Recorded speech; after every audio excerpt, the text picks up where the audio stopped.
오늘은 두 번째 시간으로 아브라함과 사라, 하나님이 보시는 완전한 가정.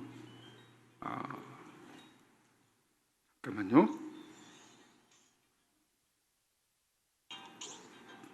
제 거에서 나는 소리죠? 뭐죠 이거?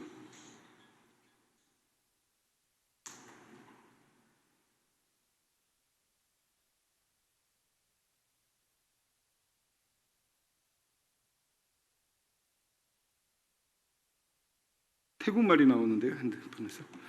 예, 죄송합니다. 다시 시작하겠습니다. 안녕하세요. 오늘 아침에는 성경의 부부 두 번째 시간 아브라함과 사라, 하나님이 완전하게 만들어 가시는 가정이라는 제목으로 한번 같이 성경을 상고해 보고 싶습니다. 성경에 나오는 가족들이 제일 먼저 나오는 가정이 부부가 누구였습니까? 아담과 하와였습니다. 그 다음에 가족으로 이렇게 등장해서 의미가 있는 가족 중에 한 가족은 이제 노아가 나오겠죠. 그 아내와 6명의 자녀가 함께 그 부부가 같이 배에 들어갔고요. 그 다음에 실제적으로 이렇게 대화가 소개되는 그 다음에 나오는 부부는 바로 이 아브라함과 사라입니다. 비로소 이 관계 형성이 되어서 그 관계 가운데 여러 가지 모습들을 보여주는 그러한 처음 나오는 가정이 되게 됩니다. 아브라함 하면은 굉장히 유명한 분이십니다. 그 놀라운 믿음의 아버지라고 불리우는 아브라함입니다. 갈대아 우르라는 우상이 득실거리는 곳에서 하나님이 특별히 사람을 찾다가 아브라함을 보시고 계시를 하십니다. 창세기에 보면 그 계시하는 장면은 나오지 않지만 사도행전 7장에 보면 그 우르에 있을 때, 이방의 땅 갈대아 우르에 있을 때 벌써 하나님이 아브라함을 부르시는 장면이 나옵니다. 그리고서 이제 아버지 데라가 이끌어서 아브라함과 사라, 그 아내 사라, 이복 누이이지만 아내인 결혼한 사라를 데리고 또 조카 롯과 함께 이렇게 긴 여정에 떠납니다.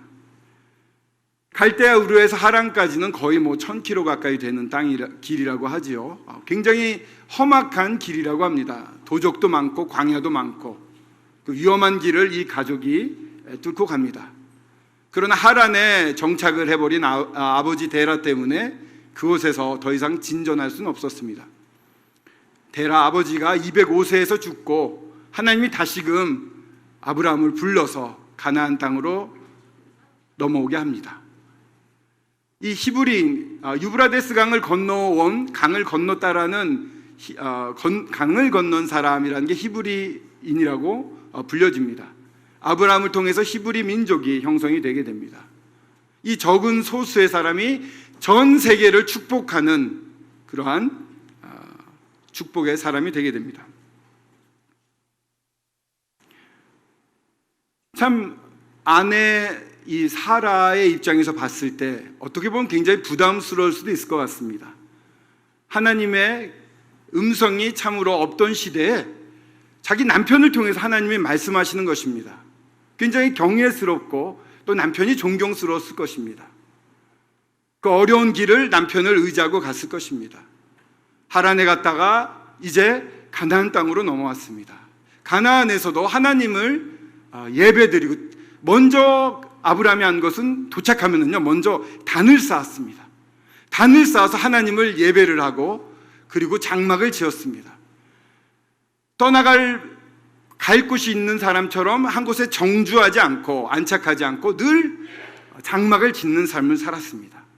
그리고 하나님을 예배하고 가는 곳마다 하나님을 제사를 드리고 하나님을 예배를 했습니다. 굉장히 위험한 것입니다. 제사를 지낸다는 것은 그곳에 터전을 잡고 있는 이 민족들이 섬기는 신과 대항하게 되는 것이고 그 신들을 섬기는 그러한 민족들이 좌시할 수 없는 행위일 것입니다. 그러나 결코 두려워하지 않고 아브라함은 가는 곳마다 단을 쌓았고 예물을 드리고 하나님을 경배하는 사람이었습니다. 남편이 굉장히 영적이면 자매님들이 힘들 수가 있습니다. 또 굉장히 영적이시면서도 어떨 때 그 관계가, 아내와 남편의 관계가 깊지 않다면 그 남편을 이해할 수 없기 때문에 어려울 수도 있을 것입니다. 훌륭한 가정이었습니다만 이 아브라함도 계속 성장해가는 과정에 있었습니다. 가정은 과정이다. 좀 이상한 말일까요? 가정은 과정 중에 있다. 우리 모든 가정은요, 사실은 성장해가는 과정 가운데 있습니다. 개개인이 생명이 주어지면 성장해 갑니다. 갓난아이가 태어나서 계속 자랍니다. 믿음도 골로새서 같은 데 보면은 태어난 후로부터 믿음이 자라나가서 열매를 맺는다고 말하고 있습니다.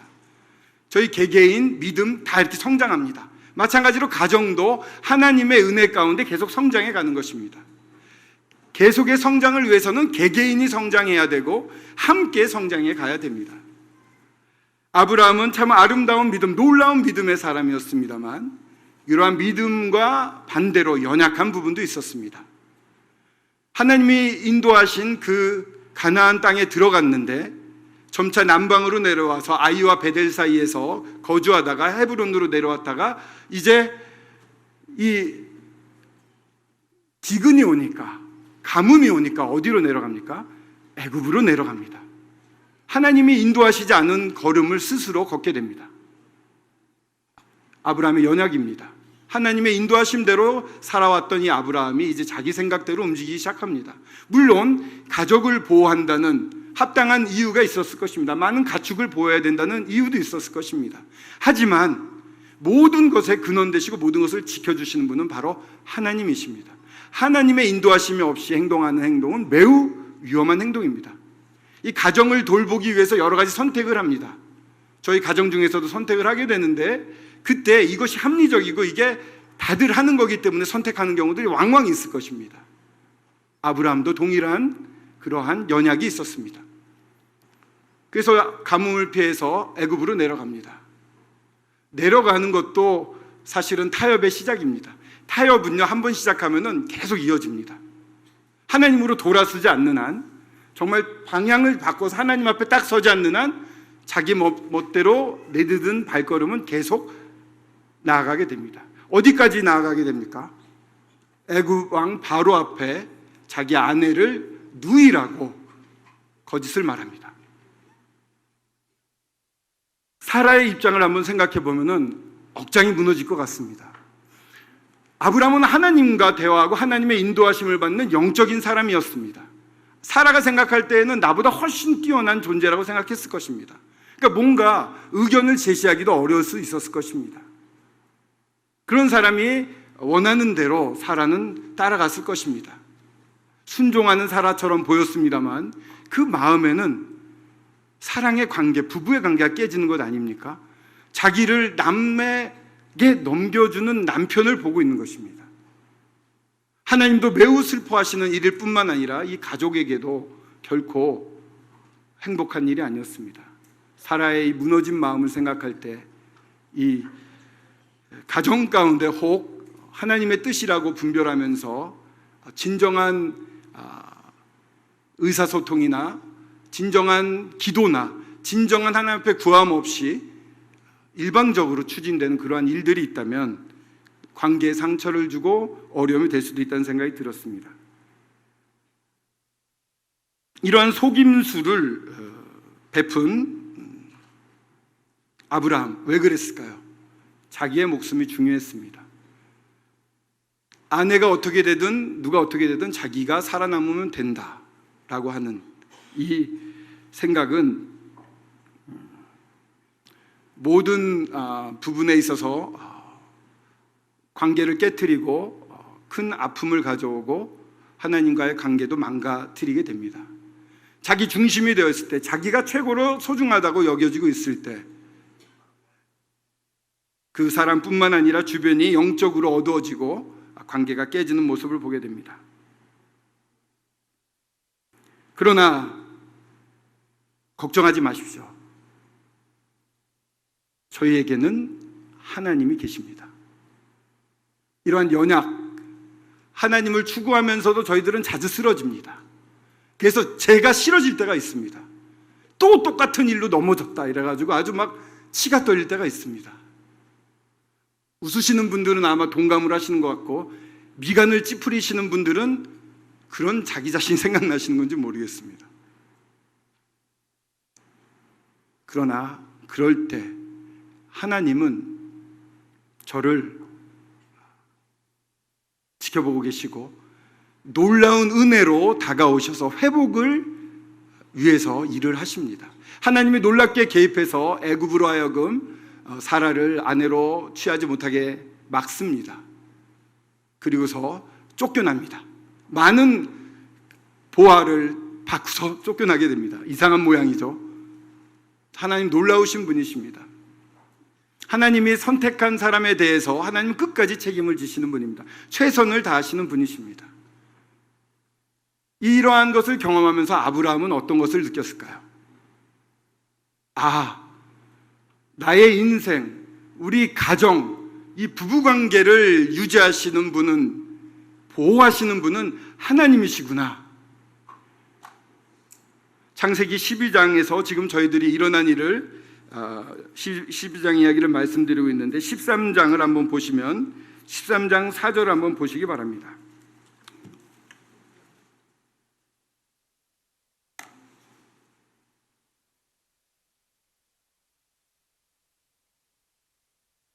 (13장 4절에) 보시면 그가 처음으로 제단을 쌓은 곳이라. 애굽에서 다시 벗어나서 다시 자기 가나안 땅으로 올라오게 됩니다. 처음에 하란에서 넘어왔을 때 처음 제단을 쌓았던 곳입니다. 그곳에 도달해서 제단을 쌓았겠죠. 그리고 무엇을 했습니까? 여호와의 이름을 불렀습니다. 처음 가나안 땅에 들어와서 여호와의 이름을 부를 때와 이때 부르는 여호와의 이름은 사뭇 아브라함에겐 달랐을 것입니다. 그냥 그 어려운 길을 인도하신 하나님이 아니라 이제는 엄청난 실수와 잘못 가운데서도 자기를 건져주시는 은혜 하나님, 이 가정을 인도하시고 보호하시는 주도자, 주권자는 하나님이시다라는 마음으로 여호와의 이름을 불렀지 않았을까 생각해 보게 됩니다. 그렇습니다. 참 감사한 것은 이 부부에서, 가정에서 머리는 형제, 남자가 되게 되어 있습니다. 그러나 그 가정의 진정한 머리는, 이 형제의 머리는 그리스도 하나님이신 것입니다. 가정을 인도하시는 주체, 주도자, 주권자는 하나님이십니다. 그러한 하나님께 영적 주도권이 가정에 있습니다. 형제님이 종종 주도권을 행사하지만 그것은 어디까지나 하나님 앞에 여쭙고 머리를 숙이고 여쭌 결과를 가지고 인도할 그런 모습이 아름다운 가정이 될 것입니다. 안 그러면 형제가 가진 연약과 남편이 가진 연약들로 말미암아 관계가 깨지고 주변을 불행하게 만들 것입니다. 그러나 그럴 때에도 도와주시는 하나님을 의지할 때 하나님은 그런 고난을 통과시키며 이제 하나님이 하나님 되심을 보이시고 가정을 바꿔가시기 시작합니다. 한 번에 끝나는 일은 없는 것 같습니다. 가정은 과정 중에 있다고 말씀드렸습니다만 첫 번째 이 가정이 겪은 커다란 시련 가운데 아브라함은 모든 가정의 주도권은 하나님께 있다는 사실을 깊이 알았을 것입니다. 그런 다음에 한 10년 정도가 지나서 16장의 모습이 16장의 사건이 일어나게 됩니다. 16장을 한번 보시겠습니다. 16장에 보시면요, 이제 1절 한번 읽어보겠습니다. 아브라함의 아내 사레는 출산하지 못하였고 그에게 한 여종이 있으니 애굽 사람이요 이름은 하갈이라. 사레가 아브라함에게 이르되 여호와께서 내 출산을 허락하지 아니하셨으니 원하건대 내 여종에게 들어가라. 내가 혹 그로 말미암아 자녀를 얻을까 하노라 하매 아브라함이 사레의 말을 들으니라. 아까 첫 번째 겪은 시련의 제목, 아까 좀 전에 말씀드렸던 부분의 소제목을 말씀드리자면 하나님의 음성에 순종하면서 타협하는 아브라함, 그런 연약이 있는 아브라함이었다고 한다면, 두 번째 이 가정을 다루시는 하나님의 단계, 제가 이렇게 나눠 보았습니다만, 임의로 나눴습니다. 세 가지로 나눠서 말씀을 드리려고 합니다만, 이건 두 번째 단계인데요, 하나님이 정하신 위치를 떠난 사라라고 한번 제목을 붙여봤습니다. 하나님이 정하신 위치를 떠난 사라. 출산을 못했습니다. 하나님이 아브라함을 통해서 많은 상속자, 후손을 주시겠다고 약속을 했습니다. 사라도 큰 기쁨을 가지고 기다렸을 것입니다. 그러나 이때 나이는 이제 아브라함은 85, 사라는 75이 되었습니다. 물론 데라가 200세까지 살았습니다. 그래서 지금보다 2배의 수명이었기 때문에 아마 75세다 하더라도 지금보다는 좀 젊으셨을 수도 있을 것 같습니다. 지금의 나이보다. 지금은 수명이 한 반 정도로 생각해도 되지 않겠습니까? 노아의 홍수 이래로 점점 인간의 수명이 줄어들던 시기였습니다. 장수하던 시기였는데, 그래도 이 몸이 점점 노쇠해가는 것을 느꼈을 것입니다. 조급해진 거죠, 사라가. 하나님의 약속이 이루어지지 않는다. 이 조급함은 참 저희들에게 있어서 큰 문제가 될 수 있습니다. 환경을 보고 있으면 저희들은 조급해지지 않을 수가 없습니다. 너무 어려운 환경들이 저희들 주변에 일어나고 있지 않습니까? 인간관계도 쉬운 게 없습니다. 하나하나가 다 고난입니다. 세상을 보면 조급해질 수밖에 없습니다. 저희들의 시선은 주관자이신 하나님을 보고 있어야 됩니다. 사라는 아마도 아브라함만큼 하나님을 경험하지 못했던 것 같습니다. 아브라함은 이 일이 있기까지 어떤 일이 있었냐면 많은 일을 겪습니다. 어떤 일을 겪느냐 하면은 먼저 롯을 떠나보내는 일을 합니다. 욕심을 하나도 안 내는 그러한 일을 하고, 또 그로 말미암아 하나님이 기쁨으로 약속을 해주십니다. 직접 나타나셔서 말씀을 하십니다. 얼마나 놀라운 경험입니까? 그런 다음에 롯이 또 연합군에게 잡혀갑니다. 그때 집에서 길러온 318명의 종들을 데리고 와서 그 무서운 연합군을 깨부수고 다 돌려옵니다. 멜기세덱을 만나게 돼요. 멜기세덱으로 하여금 하나님 앞에 예배드리는 모습을 보입니다. 얼마나 놀라운 경험들을 하는지 모르겠습니다. 그리고서 또 하나님 나타나셔가지고 계약을 맺습니다. 이 암소, 압염소, 수량, 비둘기, 집비둘기 이런 거를 갈라놓고 그 사이로 하나님의 이 횃불이 지나가죠. 하나님의 영이 지나갑니다. 그런 놀라운 경험들을 해서 아브라함은 영적으로 굉장히 커졌을 것입니다. 굉장히 주님을 닫고 깊어졌을 것입니다. 근데 사라는 그렇지 못한 것 같습니다. 아마도 예전에 그 애굽에 내려갔을 때 깨어진 관계의 수복을 깊이 회복하지 못하고 있지 않았을까, 이런 생각을 해보게 됩니다. 같이 크는 겁니다. 가정은 사실은 같이 커야 됩니다. 제가 아이들이 초등학교 때까지는 계속해서 아침마다 가정 예배를 가졌습니다. 조금 시간을 내면 되더라고요. 저희 아이들 학교가 좀 가까운 면도 있었습니다만, 어떻게 하냐면은 이제 성경을 같이 돌아가면서 읽고 각자 다 묵상한 것을 다 말합니다. 미니, 허니, 둘째, 첫째, 그리고 아내가 말하고 마지막에 형제, 제가 이제 주관해서 전체적으로 얘기를 합니다. 그리고 또 똑같이 둘째, 첫째, 아내 저 이렇게 기도를 쫙 합니다. 그렇게 한 6년을 했던 것 같습니다. 그러니까 같이 이제 성장해가는 것을 경험할 수가 있었죠. 뿐만 아니라 꼭 그렇게 하지 않는다 하더라도 영적인 부분은 부부가 나눠야 됩니다. 가족과 나눠야 됩니다. 같이 커야 되는 거죠. 균등하게 자라나는 것이 저희들에겐 굉장히 필요한 것 같습니다. 사라는 좀 그렇지 못했던 것 같아요. 아브라함은 엄청난 경험을 하지만 사라는 강저 체험을 하고 있지 않았을까. 그렇기 때문에 하나님과의 교제도 좋지 않고, 또한 이러한 세상을 보다 보니까 조급함이 오기 때문에 남편은 이런 약속을 받았다, 이런 약속을 받았다 이러는데 자기에겐 변화가 없는 거예요. 자식이 태어날 그러한 아무런 징후가 보이지 않는 것이죠. 조급해진 사라는 자기가 하나님의 뜻을 결정해버립니다. 2절에 보시면요, 사라가 아브라함에게 이르되 여호와께서 내 출산을 허락하지 아니하셨으니, 어떻게 합니까, 이거를? 기다려야 되잖아요, 기도하면서. 저희들에게는 기도가 필요합니다. 기다림이 필요합니다. 씨름이 필요합니다. 근데 너무 쉽게 속단하고 저희가 하나님 위치에서 하나님의 뜻을 결정해버리는 경우들이 많이 있는 것 같습니다. 사라는 안타깝게도 그러한 모습을 보였습니다. 그리고 자기가 원하는 행동을 합니다. 원하건대 이어서 내 여종에게 들어가라. 남편에게 명령을 합니다. 내가 원하니 당신이 하시오.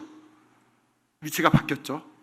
가정의 위치도 바뀌었고, 가정의 머리는 남편이라는데 아내가 정해서 권합니다. 하나님의 자리에 서서 하나님의 뜻을 바꿔버렸습니다.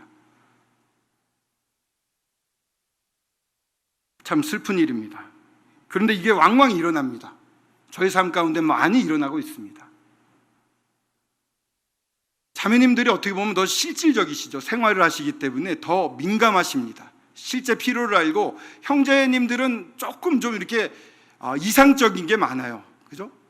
그렇기 때문에 자매님들이 더 민첩하게 모든 것을 파악해서 결론을 내리기가 빠릅니다. 근데 조심해야 됩니다. 그러한 결론을 내릴 때 과연 이것이 하나님의 뜻인가를 여쭤봐야 됩니다. 하나님의 위치에 있을 수 있고 형제의 위치에 있을 수가 있습니다. 아브라함은 어떻습니까? 아브라함은 아내의 말을 그대로 받아들입니다. 관계가 좀 안 좋았던 것 같습니다. 대화가 없습니다. 일방적인 얘기만 오가는 것 같습니다. 평상시에 많은 대화와 많은 교제, 영적인 성숙, 함께 자라나는 모습이 필요한 것이겠죠. 그러나 아브라함은 그냥 그 아내의 부탁을 그대로 받아들입니다. 이 모습을 어디서 볼 수 있습니까? 아담과 똑같은 일을 합니다. 이걸 드십시오 했을 때 아담이 받아 먹었거든요. 사라가 이거 하시오 이랬더니 그래 하고 하는 것입니다. 참으로 저의 연약을 너무 잘 나타내는 모습이라고 보여집니다.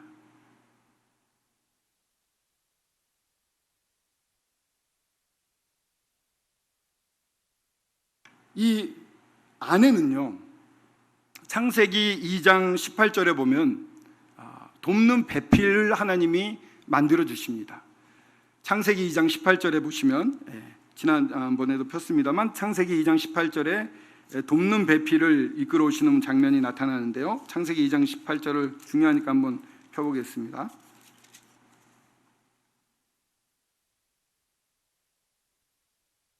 이 아내의 역할이 너무나 중요한데, 하나님이 처음 지으실 때의 모습, 이 모습으로 살아가야 됩니다.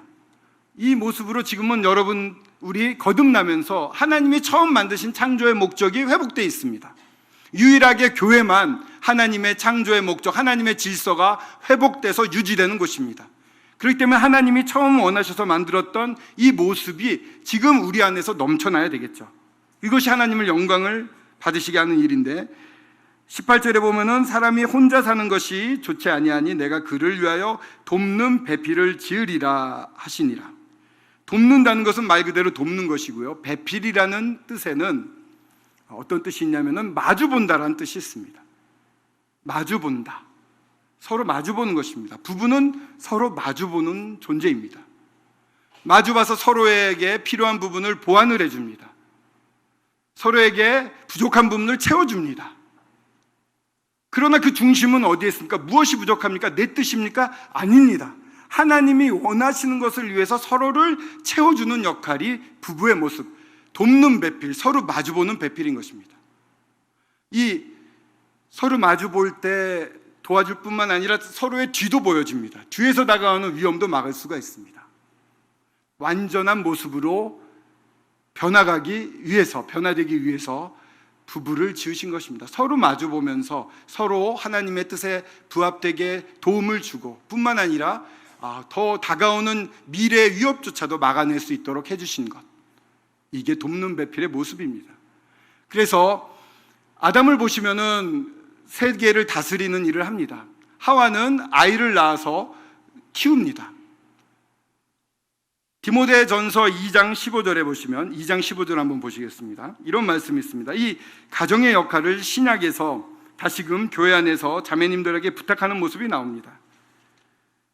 회복된 가정을 말하고 있는 것이죠. 2장 15절에 그러나 디모데전서 2장 15절입니다. 그러나 여자들이 만일 정숙함으로 믿음과 사랑과 거룩함에 거하면 그의 해산함으로 구원을 얻으리라. 난해 구절이라고 보여지는 일컬어지는 말씀이기도 합니다. 그의 해산함으로 구원을 얻으리라. 이 말씀은 좀 이렇게 풀이해 볼 수가 있을 것입니다. 하나님이 원하셨던 자매의 모습, 어떤 아름다움이나 이런 걸로 꾸미지 않고 기도하는, 일체의 순종함과 조용함으로 배우는, 하나님을 경외하는, 그리고 해산함으로 구원을 얻는, 이게 무슨 뜻일까요? 자녀를 낳아서 자녀들을 하나님의 뜻 가운데 키우는 일, 하나님 뜻 가운데 키우는 일, 그리고 그 가정을 돌보되 남편으로 하여금 하나님이 원하시는 일을 하게끔 하는, 그러한 일을 할 수 있도록 뒷받침해주는 역할, 그것이 이 말씀의 풀이라고 보여집니다. 돕는 배필, 혼자서는 부족합니다. 남자를 완벽하게 해주고 또한 그 가정을 완벽하게 해주는 역할을 합니다. 자녀들을 하나님의 뜻대로 잘 키웁니다. 형제로 하여금 하나님의 일을 할 수 있도록 할 수 있도록 넉넉하게 도와줍니다. 그것을 받침이 돼줍니다. 가정의 안정을 이끌어오고 가정의 평안을 만들고, 그러한 가운데 형제가 굳건히 말씀 가운데 서서 하나님이 일을 하고 사회에서 필요한 역할을 해낼 수 있도록 도와주는 역할, 이것이 하나님이 의도한 돕는 배필의 모습. 그래서 그러한 모습이 죄로 말미암아 이제 서로 주관하려고 하는, 3장 이후에 보면은 하나님의 하나님이 죄를 지적하시죠. 그때 말씀하십니다. 여자는 남자를 사모할 것이다. 아내가 남편을 사모할 것이라고 말했는데, 사모한다는 말 가운데 뜻은 주관한다는 뜻이 있습니다. 죄가 들어온 다음에 주관하려고 하는 습성들이 저희들에게 들어온 것입니다. 하나님의 입장처럼, 하나님의 모든 것을 운행하는 것처럼 내가 운행해 보겠다고 하는 것이 죄의 근본 성질이죠. 그렇기 때문에 아내가 순종할 남편에 대해서 주관하려고 하는 그러한 것들이 생기게 되는 것입니다. 이 모습이 그대로 이어져서 사라 가운데 나타난 것입니다. 하나님 입장에 서서 하나님의 뜻을 바꾸고, 또한 하나님 남편을 주관해서 이래라 저래라 하고 있는 것입니다. 가정을 돌아볼 때에도 이런 모습이 되면 참 좋겠습니다. 제가 젊었을 때 일본의 어떤 모임에 갔는데 저랑 비슷한 나이 또래의 신혼부부가 있었습니다. 종종 말씀을 드린 것 같았는데 그 가정에서는 부부싸움을 안 한대요. 말이 됩니까? 신혼부부가 부부싸움을 안 하다니. 물론 한 달 정도는 안 할 수, 한 달 좀 길게 잡았나요? 안 할 수도 있지만 6개월 지나 보십시오. 엄청난 전투가 벌어집니다. 평생 다르게 살다가 하나 되려고 하니까 너무 어려운 거죠. 근데 싸우지 않는다니까 거짓말 같은 거예요. 그래서 제가 자매님한테 가서 조용히 물어봤어요. 싸우시죠?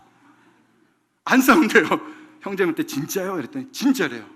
어떻게 하는가 했더니 둘이 시간을 정해 놓는답니다. 화요일 오후, 목요일 오후 2시간 정도 많이 얘기를 한대요. 모든 자매의 의견을 다 얘기를 한대요. 얘기를 충분히 하고 결정은 형제가 한답니다. 결정을 하면요, 자매님이 그냥 무조건 따라온대요. 결정한 다음에. 그러니까 형제님이 처음에는 느슨하게 결정을 하다가 자매님이 하나님처럼 쫓아오니까 불안한 거예요. 그러니까 형제님이 변화되는 겁니다. 하나님 앞에 나가서 엎드리고 기도하며 정말 이게 하나님 뜻입니까? 하고 변화되는 거예요. 그렇게 하니까 안 싸운다는 거예요.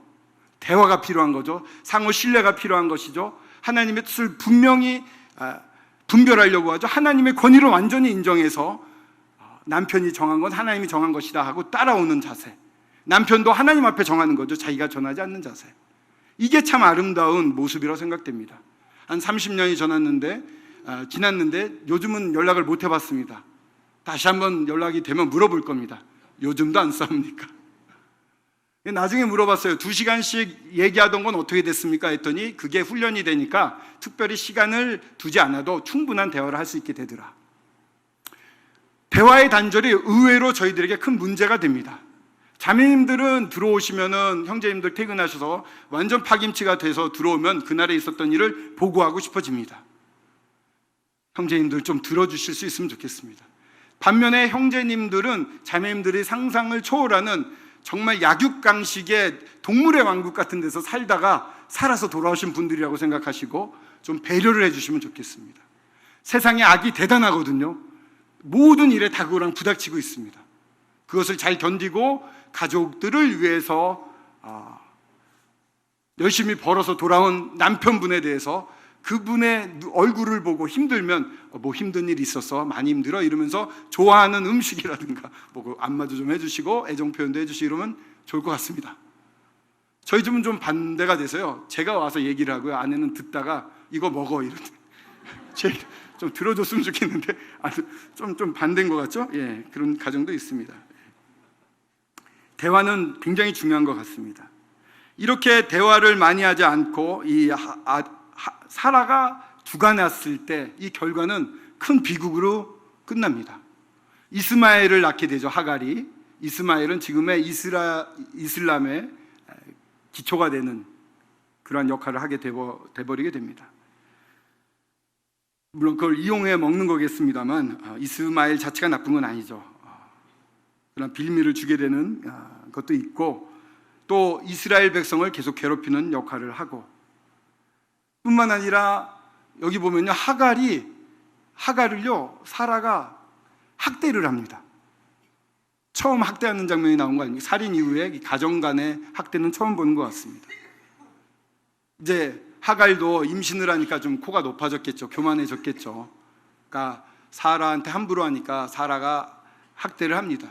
온전한 부부간의 대화가 여기 나오는데 어떤 대화냐면 슬퍼요. 사람의 부부의 첫 대화가 이거냐라는 생각이 드니까 슬픈데 다른 데가 있으면 좀 찾아봐 주시면 좋겠어요.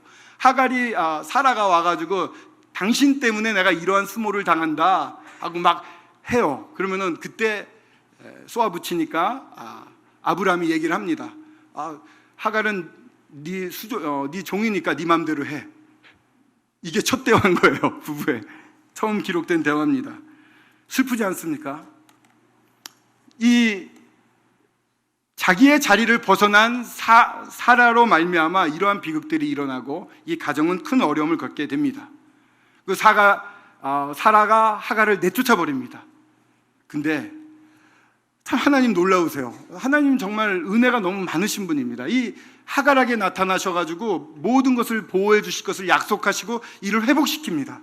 그리고 사라에게 돌아가라 해서 돌아가게 만듭니다. 이 하갈을 그렇게 마음을 부드럽게 만드셔가지고 완전 하나님 앞에 굴복시키셔서 사라 앞으로 데려갑니다. 마치 다른 사람처럼. 아마 하갈은 사라에게 순종하고 예전처럼 고분고분한 종이 됐을 것입니다. 그 이후에 어떠한 문제가 나타나지가 않습니다. 이스마엘이 이삭을 놀리는 일이 나중에 나타나지만 이 하갈과 사라의 문제는 더 이상 기록되지가 않습니다. 하나님 놀랍지 않습니까? 이러한 엄청난 비극 가운데 놀라운 일을 행하시는 분이 하나님이십니다. 우리 가운데 고난과 비극 가운데 있다고 한다면 이런 놀라운 일을 하실 하나님께 시선을 돌리시기 바랍니다. 하나님은 놀라운 일을 준비해서 저희들 못 느끼지만 바로 뒤에서 다 준비하고 계시는 분이십니다. 하갈을 변화시키고 사라를 변화시켜서 이제 이 가정에는 15년 가까이 어떠한 문제는 일어나지 않습니다. 이스마엘이 자라난 것을 모두 즐기며 지키고 있었겠죠. 하지만 하나님이 원래 뜻했던 이 이삭의 후예의 출생은 남아 있었습니다. 하나님은 급히 일을 서두르시는 분은 아니십니다. 15년이 지난 다음에 아브라함이 약 15년이죠. 99세가 되었을 때 하나님 쪽에서 다시 나타나십니다. 하나님은요, 저희들한테 좋은 것을 넘치도록 주기를 원하십니다. 하나님은 은혜이시요 사랑이십니다. 저희들이 종종 하나님에 대해서 오해를 해서 하나님을 오해하기 때문에 오는 그러한 잘못된 결정들 때문에 저희들이 더 괴로워지는 것입니다. 하나님은 선하신데요, 하나님을 잘 모를 경우에 그럴 수가 있습니다. 그렇기 때문에 저희들이 성경을 읽고 주님을 더 깊이 알아가고 하나님과 깊은 관계로 들어가서 하나님을 닮아가는 것이 중요한 것입니다. 예수 그리스도를 닮아가는 게 중요하죠. 모르기 때문에 그냥 이럴 거야 라고 행동하는, 사라가 그런 것처럼 하나님이 안 주셨어, 그러니까 당신 이렇게 해, 잘못된 판단을 하니 잘못된 행동으로 옮겨집니다. 이것이 저희들을 불행하게 만들지 하나님은 결코 저희들을 불행하게 하거나 잘못했다고 벌 주기를 기뻐하시는 분이 아닙니다. 이 사실을 깨달았을 때 마음이 굉장히 넓어지고, 아직도 제 마음은 좁습니다만 경험했을 때는 좀 달라지는 느낌을, 사람을 대하거나 모든 일을 대하는 마음가짐이 달라집니다. 편하고 맡길 수 있게 됩니다. 하나님에 대해서 우리들이 올바로 알을 필요가 있습니다. 하나님은 이런 것을 계획하시는 분이 오셨습니다. 99세대는 아브라함에게 오셔서 17절에 보시면 17장을 한번 보시기 바랍니다. 17장 1절에 보시면 아브라함이 99세 때에 여호와께서 아브라함에게 나타나서 와주시는 하나님, 저희들이 힘들어서 하나님을 찾지 못할 때, 주님을 찾지 못할 때에도 먼저 오셔서 저희들을 시선을 이끌어 가시기까지 하시는 놀라우신, 먼저 다가오시는 하나님이십니다. 그에게 이르십니다. 아브라함에게 이르십니다. 나는 전능한 하나님이라. 나는 전능한 하나님이라. 얼마나 감사가 됩니까? 하나님 모든 걸 하실 수 있는 분이십니다. 이분에게 나아가야 됩니다. 너는 내 앞에 행하여 완전하라. 저희가 어떻게 완전할 수 있습니까? 저희의 행위가 어떻게 완전할 수가 있습니까? 그러나 하나님 앞에 나아가서 하려고 한다면 하나님이 그걸 완성시켜 주시는 분이십니다. 저희에겐 능력이 없습니다. 제가 무엇을 할 수 있겠습니까? 돌아보면 주님으로부터 눈을 떼면 그냥 죄인입니다. 그러나 주님이 제 안에 들어와서 저를 변화시키고 성장시켜 가니까 은혜 가운데, 기쁨 가운데 하나님을 찬양하며 놀라운 자녀로 살아갈 수 있는 거 아닙니까? 저희들이 완전하게 행할 수가 없습니다. 주님 앞에 나아가서 주님께 의뢰할 때 저희들은 하나님 보시기에 완전한 모습으로 변화되어 가는 것입니다. 완전하라고 얘기를 하십니다. 아브라함이 엎드렸습니다. 엎드렸는데 이제 너로 말미암아 자녀를 낳을 것이다 또 얘기를 하십니다. 그 계약으로 이 표피를 베어라, 할례를 하라, 이런 얘기를 하십니다. 그런 약속으로. 아브라함이 근데요 어떻게 합니까? 그 하나님을 많이 알아서 엄청 하나님에 대해서 믿음이 있을 만한 아브라함임에도 불구하고 어떻게 합니까?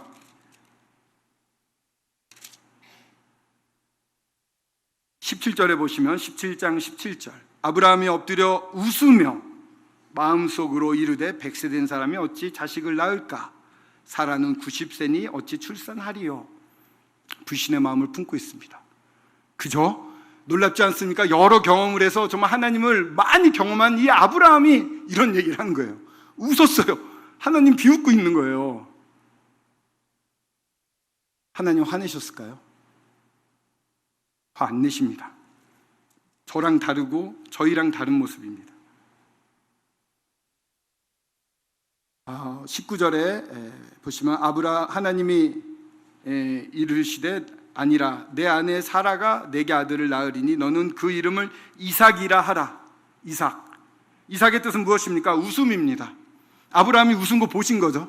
똑같이 웃음이라고 얘기합니다. 아브라함의 웃음은 의심과 비웃음이었으면 하나님이 말씀하신 웃음은 진정한 웃음, 참된 웃음, 기쁨이 넘치는, 은혜 가운데 넘치는 웃음인 것입니다. 하나님은 이 웃음을 아브라함에게 주기를 원합니다. 하나님은 이 웃음을 저희 가정에게도 주시기를 원합니다. 저희들을 어려운 가운데 성장시켜 가시는 하나님의 목적은 이러한 웃음이 저희 가정 가운데 넘치기를 원하시기 때문입니다.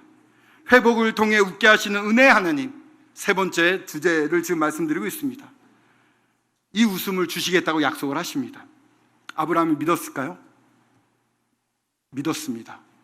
바로 행위로 할례를 베풉니다. 생각해 보십시오. 주변에 도적들이 많은 유목민족입니다. 언제 누가 쳐들어올지 모릅니다. 모든 남자가 일시에 할례를 한다는 것은 굉장히 위험합니다. 하지만 하나님을 믿고 그 믿음의 표시겠죠. 다 할례를 합니다. 한 달 가까이 아마 전투를 못할 것입니다. 그다음 마취가 있겠습니까? 무슨 수술 도구가 있겠습니까? 어린아이부터 어른까지 전부 할례를 베풉니다. 하나님을 믿는 믿음의 반응이죠. 그런 믿음의 반응을 보입니다. 그리고 또 오십니다. 이제 18장에 보면 여호와께서 마물의 상수리 나무에 나타나셨습니다. 이때 참 아름다운 가정의 모습이 보입니다. 아브라함은 이러한 문 앞에 나와서 손님을 맞이하려고 합니다. 이게 참 안정된 그 중동 지역의 유목민들이 가진 문화라고 하죠. 손님들을 후히 접대하기 위해서 기다리고 있는 노동을 하지 않아도 되는 그런 위치에 있는 아버지, 참 아름다운 모습이고요. 손님이 오셨을 때 바로 모셔드려서 접대를 하는데, 사라가 주방에서 6절에 보면은 사라에게 음식 만들 것을 부탁을 합니다. 고운 가루로 이렇게 떡을 만들라고 이렇게 부탁을 하는데, 사라도 맡겨진 역할을 잘하고 있는 모습으로 보입니다. 많이 안정이 된 거죠, 이제 가정이. 근데 왜 오셨을까요? 왜 오셨을까요? 왜 오셨을까요? 하나님이 아브라함이 그렇게 다 믿고 할례까지 행해서 기다리고 있는데 왜 또 오셨을까요? 큰 목소리로 하셔도 됩니다. 사라를 위해서 오셨습니다. 하나님은 다 같이 성장하기를 원하십니다. 사라를 위해서 오셨습니다. 와서 또 얘기를 하십니다. 똑같은 얘기를 반복하시는 거죠. 10절에 보면 하나님의 사자, 하나님이 그가 이르시되 내년 이맘때 내가 반드시 내게로 돌아오리니 내 아내 사라에게 아들이 있으리라 하시니 사라가 그 뒤 장막문에서 들었더라. 아브라함은 얼굴을 숙이고 있어서 안 보일 거니까 웃었을지 모릅니다. 사라는 또 장막 뒤에 있었습니다. 그래서 엿드는 것처럼 돼버렸죠. 그러니까 12절에 어떻게 됩니까? 사라가 속으로 웃고 또 웃었어요. 사라도 웃었습니다. 이르되 내가 노쇠하였고 내 주인도 늙었으니 내게 무슨 즐거움이 있으리요. 자세는 참 좋아요. 여기 아름다운 말이 있습니다. 내 주인이 늙었다라고 말하고 있습니다. 베드로 전서에 보면 3장에 나오죠.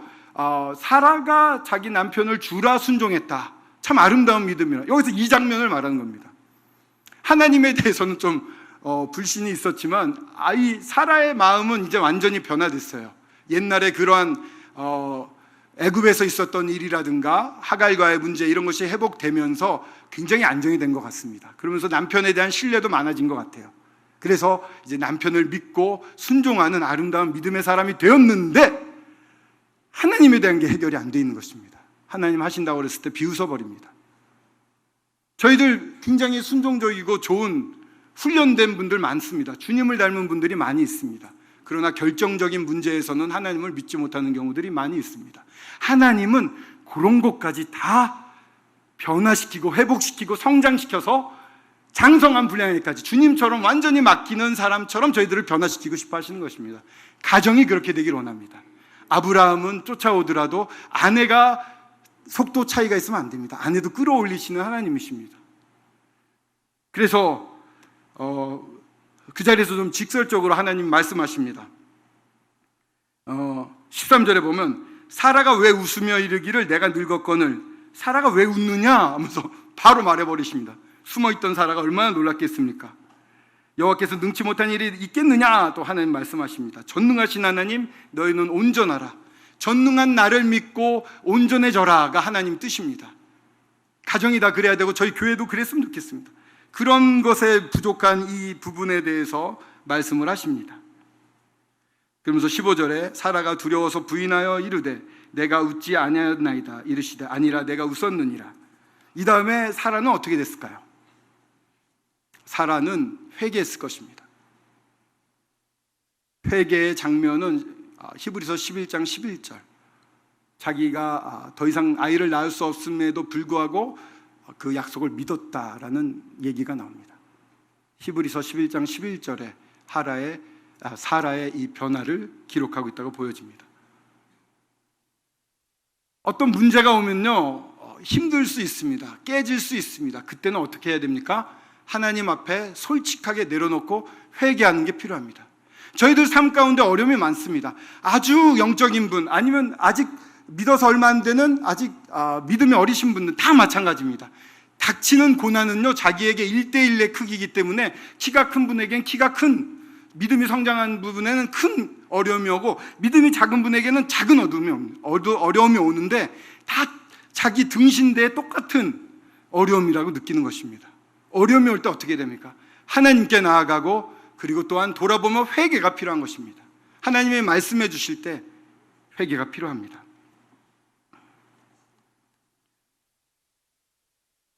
이와 같은 사라의 마음의 변화가 있었고, 근데 이상한 일이 한 가지가 있습니다. 시간이 좀 지났네요. 20장을 한번 보시기 바랍니다. 20장은 제가 좀 이해가 안 갔습니다.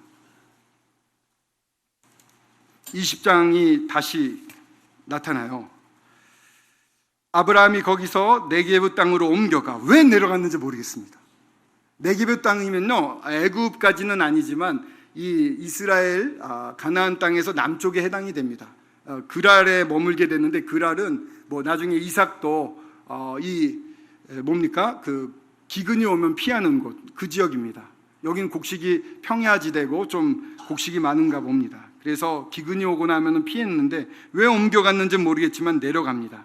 똑같은 실수를 다시 합니다. 똑같은 속임수를 다시 얘기를 합니다.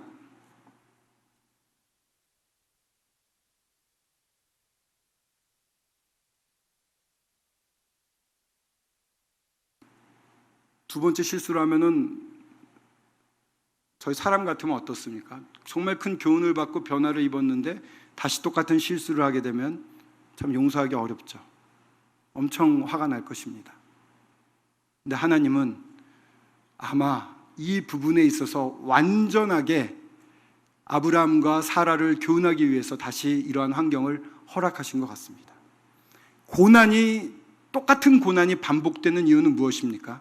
거기서 저희들이 배우고 성장해야 될 부분이 끝나지 않았기 때문이라고 말할 수 있습니다. 바꿔 말하면 하나님이 완전한 회복을 원하시기 때문에, 완전한 성장을 시키기 위해서 그런 것을 반복시킨다고 볼 수가 있습니다.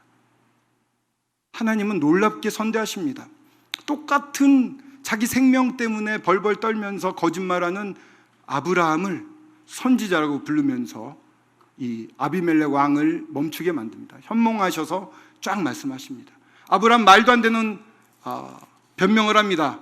하나님을 모르는 사람이고 뭐 내 생명을 해칠 것 같고 막 이러면서 또 막 변명을 합니다. 그리고 실제로 처음 우리가 여행 떠날 때 이렇게 하기로 했어요 라는 얘기까지 하면서 자기 변명을 합니다.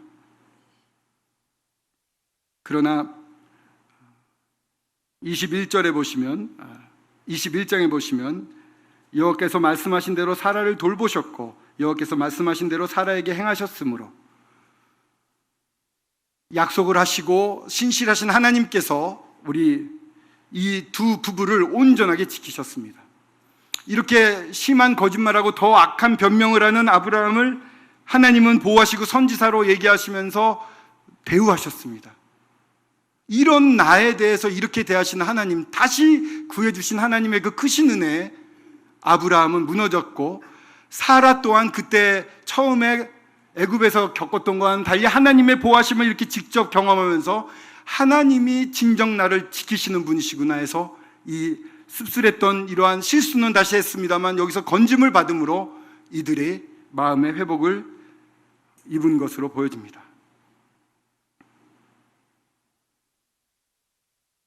하나님이 약속이 명확해지고 정말 깊은 관계에 빠진 다음에도 믿음의 초기에 저질렀던 잘못된 행동을 우리는 다시 할 수 있습니다. 그렇다고 하나님이 저희들을 버리시거나 책망하시거나 자식이 아닌 것처럼 대하지 않습니다. 오히려 그 부분이 온전해지기를 원하는 아버지의 마음, 어머니의 마음으로 회복을 시키기 위해서 여러 가지로 노력을 하십니다. 그렇게 하나님은 은혜로우신 분입니다.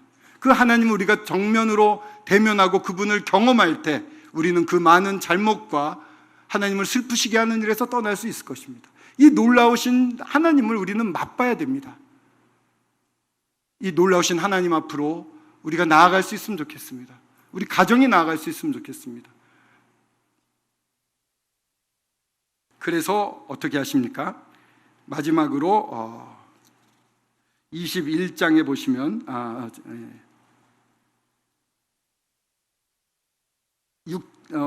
아기가 태어납니다.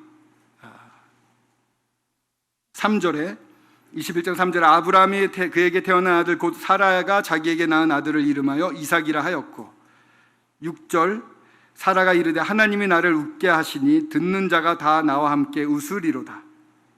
사라의 완전한 회복, 진정한 기쁨이 넘치게 됐습니다.